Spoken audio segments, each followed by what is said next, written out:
What is up, YouTube? Sober Surfer coming your way with another video here. I just want to share this one with you guys. This is a new coin purchase. Been wanting this coin for quite some time, and many of you guys have probably seen this in the past.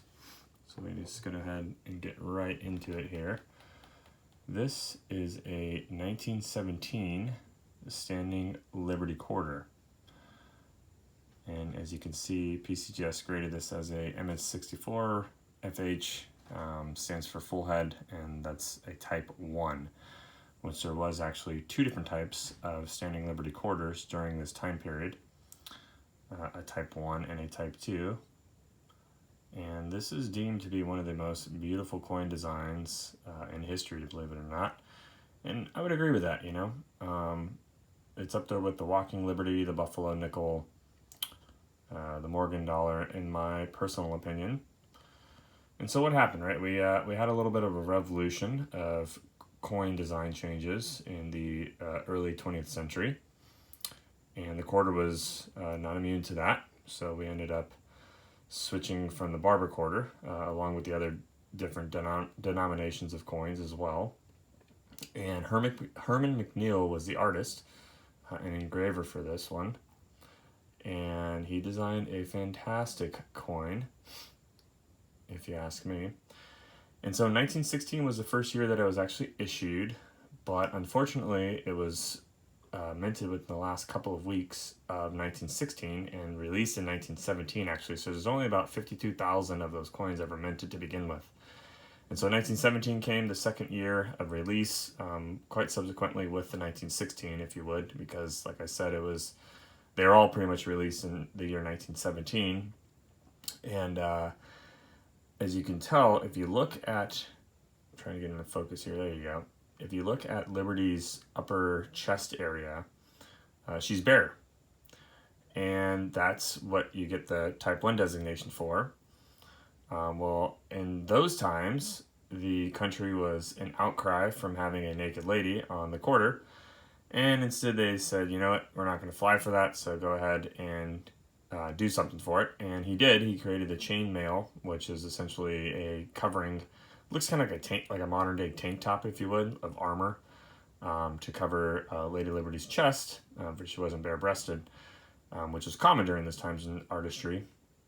And it went like that all the way until its end, with the Washington quarter took over. So these are highly desirable, a type 1, and there's two coins that you can get, either the 1916 or 17. The 16 is usually out of reach for many people, as it's a very expensive coin. Flip it over here on the back side for you guys. And so most people settle with the 1917, and there's some, I mean, the luster on this thing is incredible, very mesmerizing coin. But a lot of people settle for the 17 instead of the 16, just because even if you get a low G or VG coin of 1916, you're going to be paying probably about $1,000 or so due to the low mintage. But in 1917, there's some sweet spots on there to actually get the coin, and one of those is the MS64 grade, full head. So the Standing Liberty Quarter was known to not have a good strike on the obverse or in general.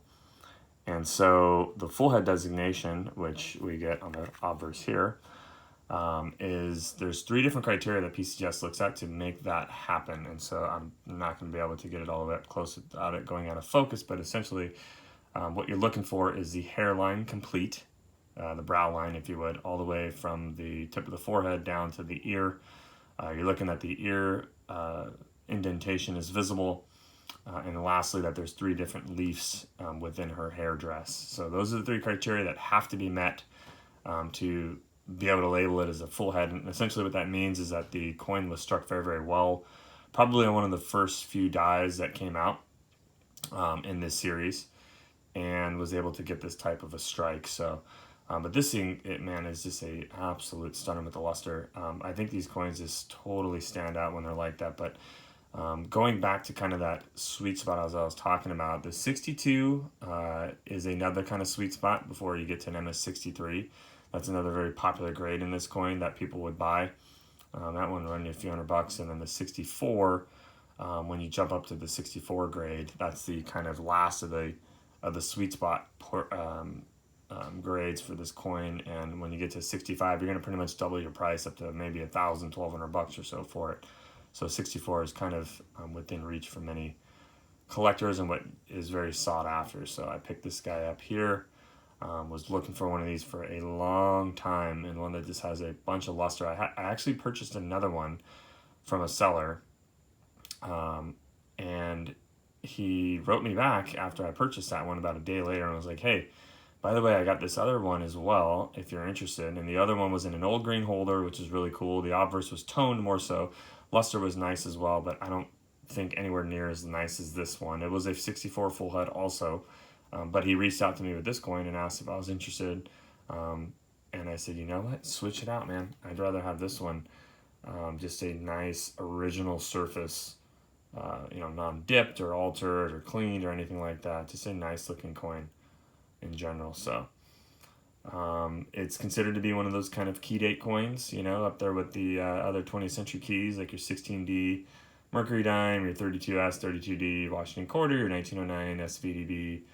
Lincoln Cent, this is right up there with them. So a great series. I wish it actually continued a little bit longer than the Washington quarter when that took over in 32. But yeah, man, just a rad coin. So and I am very, very thankful for this one. But anyways, that is my 1917 Type 1 graded in full head. I hope you guys enjoyed this, and don't forget to give me a comment down below.